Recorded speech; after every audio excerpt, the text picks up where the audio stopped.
नमस्कार। आज हम एक बहुत ही अहम कानूनी सवाल पर गहराई से बात करने वाले हैं। जी। हमारे पास जुरिस मास्टर चैनल की एक डिटेल्ड स्क्रिप्ट है और सवाल ये है कि क्रिमिनल केसेस में मतलब आपराधिक मामलों में कौन सी कोर्ट इंक्वायरी या ट्रायल कर सकती है। हाँ, ये सवाल बहुत महत्वपूर्ण है। इसी को कहते हैं अदालतों का अधिकार क्षेत्र या जुरिस्डिक्शन, है ना। बिल्कुल। और ये जानना इसलिए भी जरूरी है क्योंकि अगर सही कोर्ट में केस नहीं गया तो सोचिए कितना वक्त, पैसा, मेहनत सब बर्बाद। और न्याय मिलने में भी देरी होगी। वही सबसे बड़ी बात है। न्याय में देरी मतलब एक तरह से न्याय से इनकार। इसलिए ये समझना कि कानून क्या कहता है बहुत जरूरी है। तो चलिए शुरू करते हैं। जब हम कहते हैं जुरिस्डिक्शन या अधिकार क्षेत्र, खासकर क्रिमिनल लॉ में, तो इसके ठीक ठीक मतलब क्या होता है? देखिए, इसका सीधा सा मतलब है किस कोर्ट के पास कानूनी ताकत है, अथॉरिटी है, किसी खास क्राइम की इंक्वायरी करने की या उसका ट्रायल चलाने की। ओके। और भारतीय नागरिक सुरक्षा संहिता यानी BNSS, इसमें काफी साफ नियम दिए गए हैं। मोटे तौर पर कहें तो 3 बेसिस हैं। 3 आधार कौन कौन से? पहला है टेरिटोरियल, मतलब वो जगह, वो इलाका जहां क्राइम हुआ। दूसरा स्टैट्यूटरी, मतलब कानून खुद किस कोर्ट को पावर देता है। और तीसरा परिस्थिति आधारित, मतलब केस के खास हालात क्या हैं। जैसे कि जुर्म का असर कहां तक गया या अपराधी कहां मिला। इन सब नियमों का मकसद एक ही है कि हर केस सही कोर्ट में जाए, ताकि प्रोसेस स्मूथ रहे। हाँ, बिना रुकावट के, असरदार तरीके से, और सबसे जरूरी निष्पक्ष रूप से चले। तो क्या ये मान ले कि ज्यादातर मामलों में बस यही देखा जाता है कि क्राइम कहाँ हुआ, मतलब जहाँ जुर्म हुआ वहीं की कोर्ट केस सुनेगी? हाँ, ये सबसे बेसिक प्रिंसिपल है, टेरिटोरियल जुरिस्डिक्शन जिसे कहते हैं। आमतौर पर जहां क्राइम होता है वहीं की लोकल कोर्ट को हक होता है सुनवाई का। लेकिन हमेशा ऐसा नहीं होता होगा। नहीं, बिल्कुल नहीं। कानून इतना सिंपल भी नहीं है, खासकर जब मामले थोड़े पेचीदा हों। कई बार दूसरी बातें भी अहम हो जाती हैं। जैसे अपराधी क्राइम के बाद पकड़ा कहाँ गया, या क्राइम से जुड़ी कोई प्रॉपर्टी है तो वो कहाँ मिली, या मान लीजिए किसी एक्शन का नतीजा किसी दूसरी जगह महसूस हुआ। अच्छा। तो वो जगह भी जुरिस्डिक्शन तय कर सकती है। BNSS में सेक्शन 197 से 209 तक इन्हीं सब सिचुएशंस के लिए डिटेल्ड रूल्स हैं। कोई एक सीधा फॉर्मूला नहीं है जो सब पर लग जाए। केस का कॉन्टेक्स्ट देखना पड़ता है। अच्छा, यहीं से बात थोड़ी और इंटरेस्टिंग हो जाती है। आपकी स्क्रिप्ट में BNSS के सेक्शन 201 का जिक्र है। ये कुछ खास तरह के गंभीर अपराधों के लिए है शायद, जैसे ठगी, मर्डर या डकैती? हाँ, बिल्कुल। सेक्शन 201 कुछ ऐसे अपराधों को डील करता है जो या तो ज्यादा गंभीर हैं या जिनकी नेचर थोड़ी अलग है। जैसे आपने कहा, ठगी, हत्या, डकैती। इनके लिए क्या अलग नियम है? इनके लिए जुरिस्डिक्शन 2 जगहों पर हो सकता है। एक तो जहां अपराध हुआ, वो तो है ही, और दूसरा जहां अभियुक्त पाया गया। पाया गया, इसका क्या मतलब है? अरेस्ट की जगह से अलग है ये? हाँ, थोड़ा फर्क है। पाया गया मतलब जहां वो व्यक्ति फिजिकली मिला। हो सकता है अरेस्ट बाद में कहीं और हुआ हो, लेकिन अगर वो किसी जगह पर मौजूद मिला तो उस जगह की कोर्ट को भी जुरिस्डिक्शन मिल सकता है। अच्छा, ये तो महत्वपूर्ण पॉइंट है।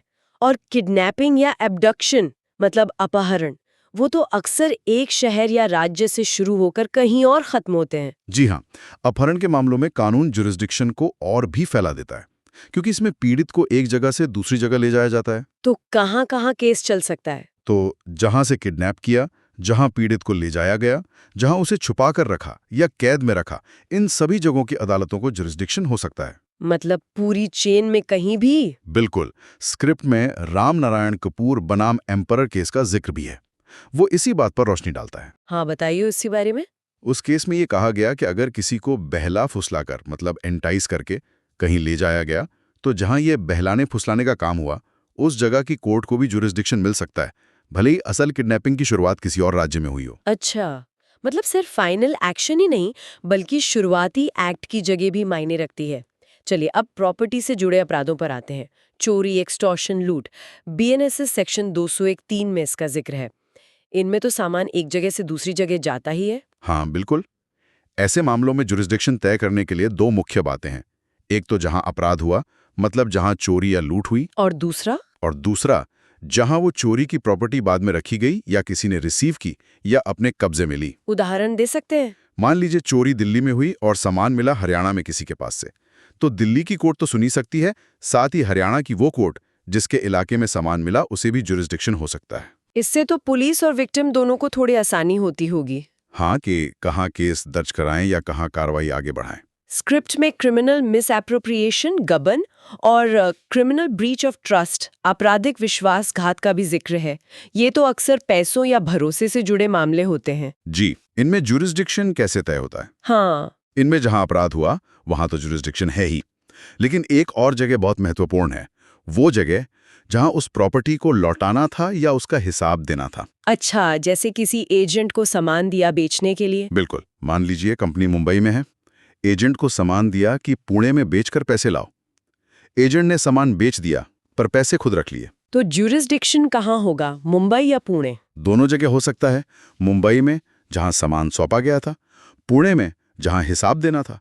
और अगर उसने वो पैसे कहीं और जाकर, मान लीजिए गोवा में, उड़ा दिए, तो कुछ हालातों में गोवा में भी ज्यूरिसडिक्शन बन सकता है, जहां पैसों का गबन हुआ। शायद इस पर। हाँ, स्क्रिप्ट में जिक्र है एसआर शर्मा बनाम स्टेट, मैसूर मैन्युफैक्चर्स बनाम रे चौधरी, स्टेट ऑफ एमपी बनाम केपी घियारा। ये सब इसी बात को कंफर्म करते हैं कि जहां प्रॉपर्टी की जवाबदेही मतलब अकाउंटेबिलिटी बनती थी, वो जगह भी ज्यूरिसडिक्शन तय कर सकती है।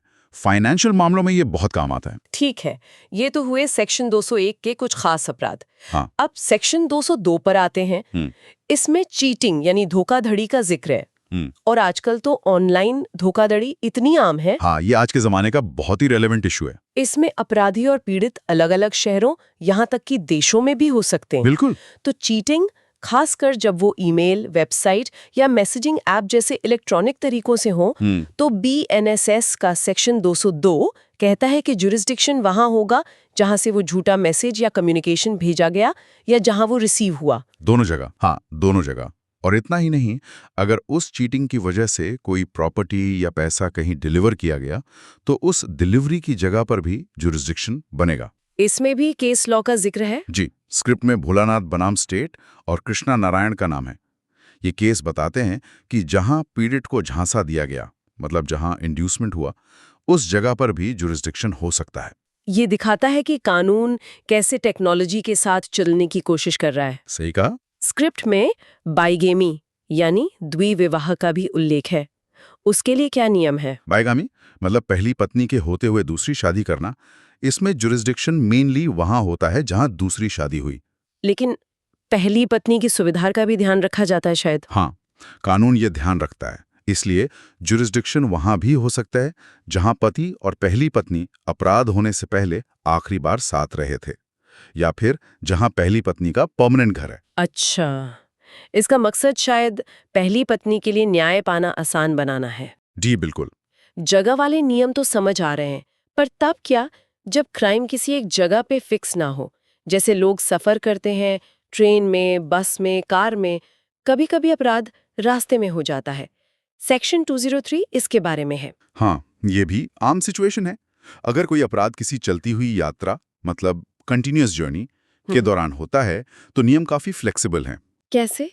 कोई भी कोर्ट जिसके लोकल ज्यूरिसडिक्शन से होकर वो अपराधी या पीड़ित या अपराध से जुड़ी कोई चीज उस सफर के दौरान गुजरी हो, वो कोर्ट केस सुन सकती है। अरे वाह, मतलब रास्ते में कहीं भी केस चल सकता है। हाँ, मान लीजिए कोई दिल्ली से चेन्नई ट्रेन से जा रहा है और रास्ते में मध्य प्रदेश के पास लूट हो जाती है, तो दिल्ली, चेन्नई या मध्य प्रदेश का वो इलाका जहां से ट्रेन गुजरी, इनमें से किसी भी जगह की कोर्ट सुनवाई कर सकती है। ये तो काफी व्यापक अधिकार क्षेत्र हुआ। हाँ, ये पीड़ित और इन्वेस्टिगेशन एजेंसी के लिए सुविधाजनक है।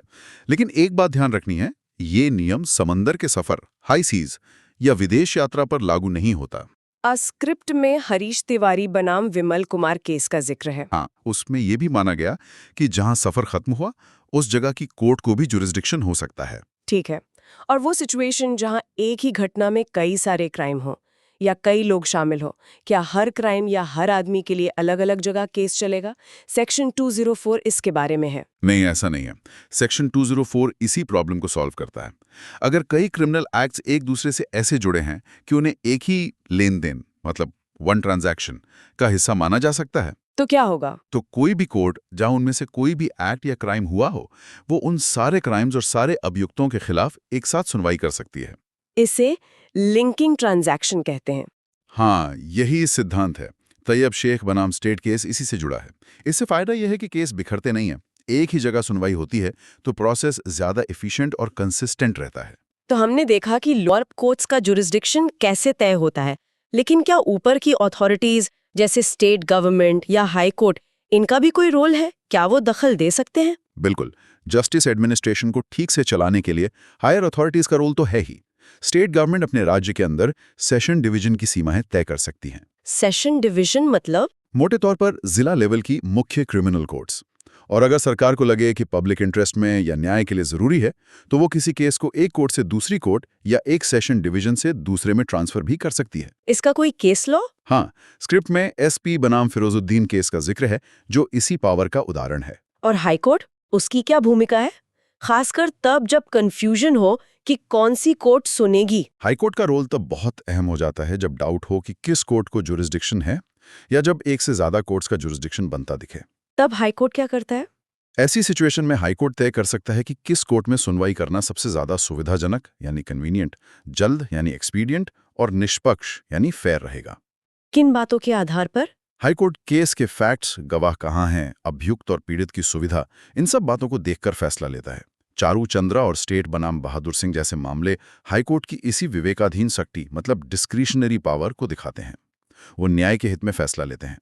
पर अगर मामला हाईकोर्ट तक न जाए और किसी मैजिस्ट्रेट के सामने ऐसा अपराधी पेश हो जो पकड़ा तो उनके इलाके में गया पर क्राइम कहीं और किया हो, तब क्या? हाँ, ये भी प्रैक्टिकल सिचुएशन है।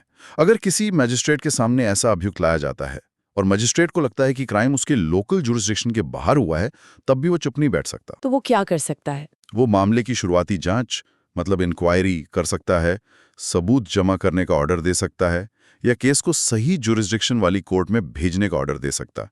और जमानत? हाँ, अगर अपराध ऐसा है जिसमें मौत की सजा नहीं है, मतलब नॉन कैपिटल ऑफेंस है, तो वो उस अभियुक्त की जमानत पर भी विचार कर सकता है।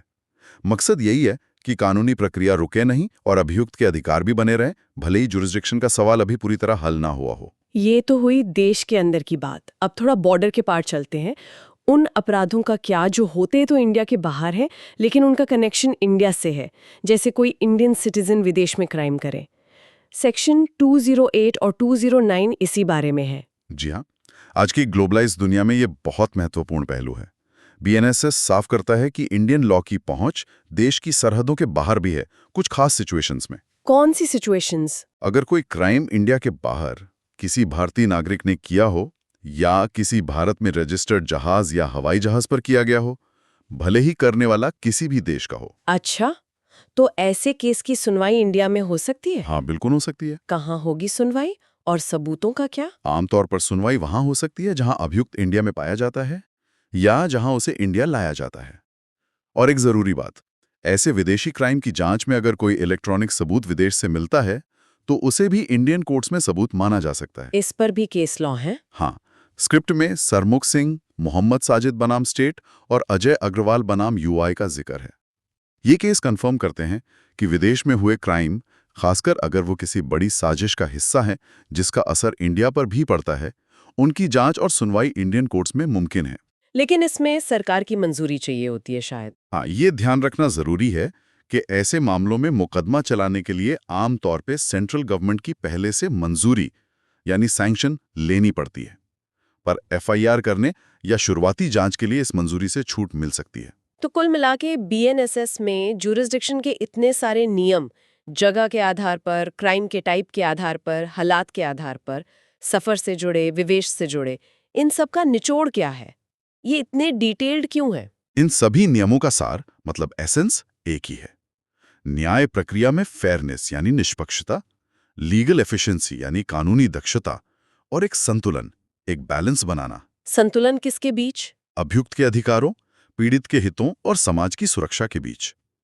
ये नियम क्राइम की जगह, उसकी नेचर, उसके नतीजे और स्पेशल हालात जैसे कई पहलुओं को कवर करते हैं। कोशिश यही है कि कानून में कोई ऐसी टेक्निकल कमी ना रहे जिसका फायदा उठाकर कोई अपराधी बच निकले। मतलब एक तरफ नियम सख्त है, दूसरी तरफ फ्लेक्सिबिलिटी भी है। हाँ, आप कह सकती हैं कि ये कानून की कोशिश है कि वो एक तरफ तो साफ, कठोर क्षेत्रीय नियम बनाए ताकि प्रिडिक्टेबिलिटी रहे, वहीं दूसरी तरफ मुश्किल बॉर्डर पार या नई तरह की क्रिमिनल एक्टिविटी से निपटने के लिए जरूरी लचीलापन भी रखे। ये वाकई काफी जटिल तस्वीर पेश करता है, लेकिन साथ ही ये भी दिखाता है कि इस प्रक्रिया को कितना सोच समझकर स्ट्रक्चर्ड किया गया है ताकि कंफ्यूजन ना हो। बिल्कुल। अगर जुरिस्डिक्शन के नियम साफ ना हो तो अदालतों में अफरा तफरी मतलब केओस मच सकता है। कोई कहीं भी केस फाइल करने लगेगा। तो ये नियम एक तरह का ऑर्डर लाते हैं। हाँ, ये नियम एक तरह की पूर्वानुमेयता, प्रेडिक्टेबिलिटी लाते हैं। वकील, पुलिस, अभियुक्त, पीड़ित सबको पता होता है कि किस मामले के लिए किस कोर्ट का दरवाजा खटखटाना है। इससे पूरी जुडिशियल सिस्टम व्यवस्थित रहती है। तो चलिए आज की इस गहरी बातचीत को यहीं रोकते हैं, लेकिन सुनने वालों के लिए एक सवाल छोड़ जाते हैं। जी। बदल रही है, जैसे साइबर क्राइम जो एक साथ कई देशों में फैला हो सकता है, या ऐसे क्रिमिनल नेटवर्क जो किसी एक देश में बेस्ड ही नहीं है, मतलब डिसेंट्रलाइज्ड नेटवर्क। क्या ये नई चुनौतियां हमारे आज के ज्यूरिसडिक्शन के सिद्धांतों के लिए काफी होंगी, या फिर भविष्य में हमें इन नियमों में और बड़े बदलावों की जरूरत पड़ सकती है? ये सोचने वाली बात है। इस पे जरूर सोचिएगा। धन्यवाद। धन्यवाद।